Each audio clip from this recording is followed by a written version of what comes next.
مجلس النواب وببلغ ده بنفسي وانا حاضره مشاهده كل حاجه وجاهزه للتحقيق مع اي جهاز رقابي موجود في البلد. عايز البلد دي تتقدم خطوه واحده لقدام. احنا بنقعد في حوار وطني ليه؟ بنتكلم مع بعض ليه؟ داخلين بنقول اي حاجه ليه؟ لو ديت النتيجه اللي بتحصل ما ينفعش. اللي بيحصل ده غير مقبول باي صوره من الصور. خلاص احنا النهارده نزلنا لجنه السيده عائشه في روض الفرج.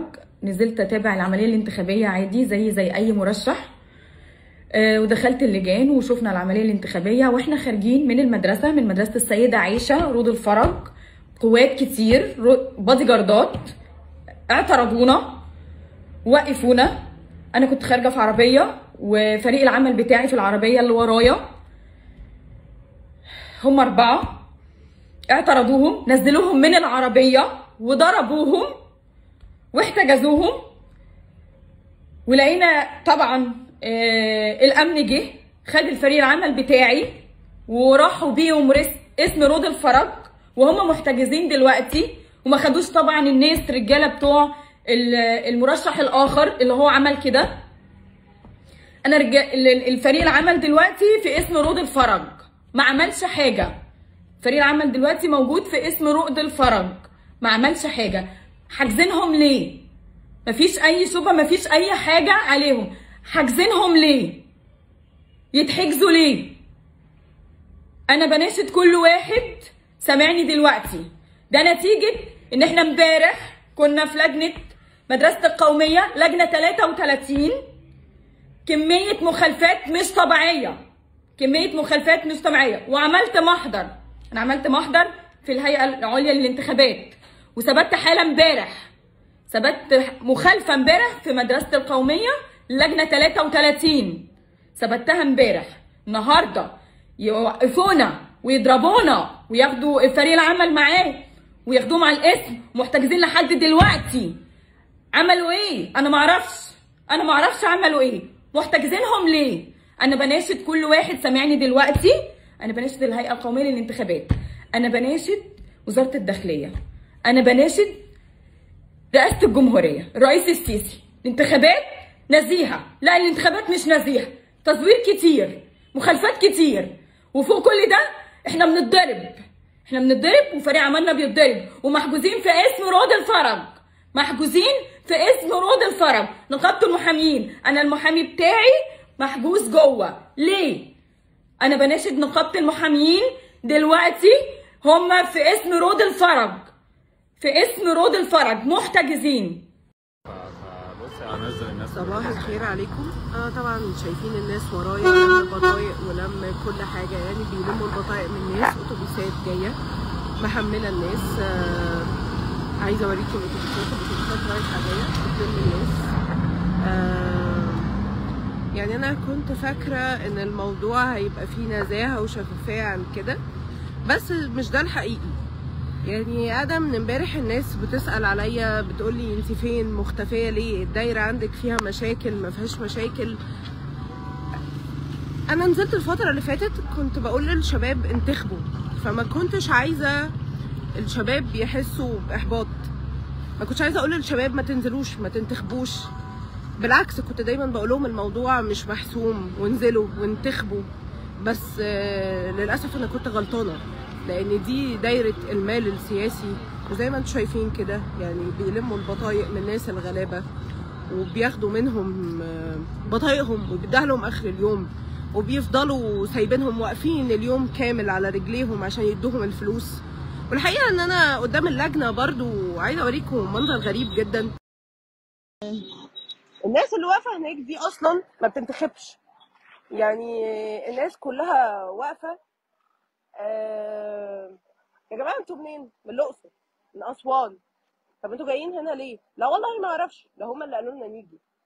طب برجع اقول يعني كان عندي امل ان البلد دي تتغير، كان عندي امل ان الناس دي تسمع كلام الرئيس بتاعنا عبد الفتاح السيسي ويتغيروا، والمال السياسي ما يأثرش على البلد دي خالص. يعني ونبقى عندنا ديمقراطيه وحريه ونعرف نختار مين ونسيب الناس تنزل تختار.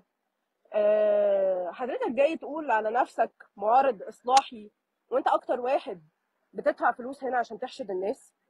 يعني انا صعب عليا نفسي امبارح وما رضيتش اطلع وما رضيتش اتكلم وما رضيتش اعمل اي حاجه. صعب عليا نفسي بشكل فظيع وقعدت اعيط امبارح عشان كان عندي امل ان انا كشابه ابقى موجوده واقول للناس الشباب عملوا حاجه والبلد دي محتاجه دم جديد.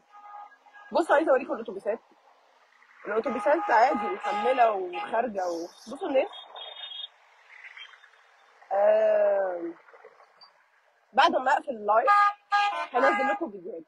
انا ما خفتش امبارح على نفسي، بالعكس طلعت وسط الاتوبيسات دي وصورت فيديوهات من جوه الاتوبيسات وهم بياخدوا فلوس. دخلت جوه اللجان، بصوا الاتوبيسات بتنسحب ازاي. الاتوبيسات بتنسحب اول ما انا فتحت لايف. كله بدأ ينسحب، كله بدأ يخاف. طب ليه ما المال السياسي مش مسيطر يا جماعه؟ ما انتوا عمالين تقولوا ان احنا جمال والناس بتختارنا. لا، انتوا مش جمال والناس بتختاركم. صعب عليا مجهودي امبارح ان انا بلف الدايره دي على رجلي بقالي 3 شهور، وعشان حضرتك معاك فلوس وعمال تقول انا معارض اصلاحي تنزل تاخد الاصوات دي بفلوسك. وانا مش هسيب حقي، وانا كل حاجه مصوراها وببعتها للهيئه الوطنيه للانتخابات. وبالفعل انا امبارح كلمت الهيئه الوطنيه للانتخابات كذا مره. لجنه القطاميه، اللجنه اللي في مدرسه الابتدائيه القطاميه، لجنه 3 و4 و5 كلهم متوجهين لناس معينه.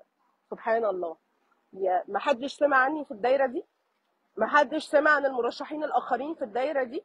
سبحان الله ان كل الاصوات متوجهه بالشكل ده. عامه احنا عندنا رئيس اسمه عبد الفتاح السيسي مش هيسيب حقنا وهيجيب لنا حقنا بالقانون، وهطعن في الدايره دي كلها وهاخد حقي وهنزل الانتخابات وهيبقى في صوت للشباب. نعم؟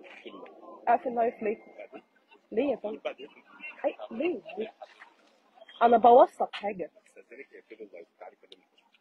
يا فندم انا ما عملتش حاجه، انا بفتح لايف عشان انا يا فندم انا مرشحه بفتح لايف بثبت واقع بس يا فندم.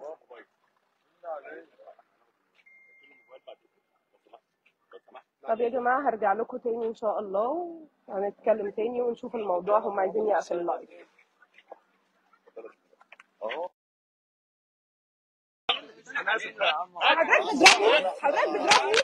حضرتك بتضربني انت عبيط. قالوا لي كده يا حاجه؟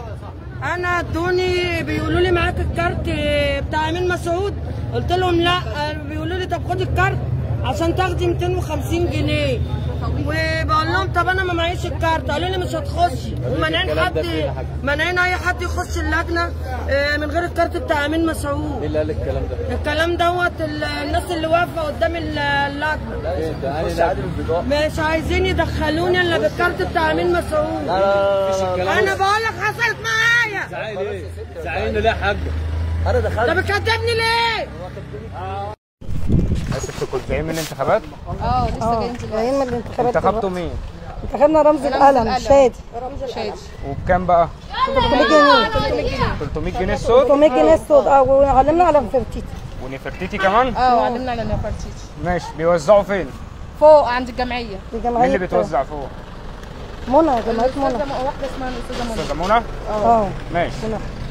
مدرسة الشهيد أحمد شوقي. أنا موجود دلوقتي في كفر الخضر في مدرسة الشهيد أحمد شوقي، والعملية منباعة تماما، وعمل صوت وصورة وفيديو للأخ محمد صابر بعربيته قلب الحوش قدام الناس دي. حصل ولا ما حصلش يا جماعة؟ حصل. ب 200 و 300 جنيه لصالح مرشح يقول لك ده مرشح الدولة، بيقول لك ده بتاع الدولة وقالين عليه ومستنى عليه. وانا بطالب رئيس الهيئة ورئيس قضايا رئيس مدير الامن وزير الداخلية مأمور بكر المجهول يجوا هنا بس يا صبحي يا جاي واقف معاه وصبحي جزء واقفين معاه الصوت والصوره والفيديو. هل ينفع الكلام ده؟ دي انتخابات نزيهه، دي انتخابات صحيحه، ومعانا معظم المواصفات اللي جوه اللجان بتوجه جوه لمحمد فايز من داخل اللجنه.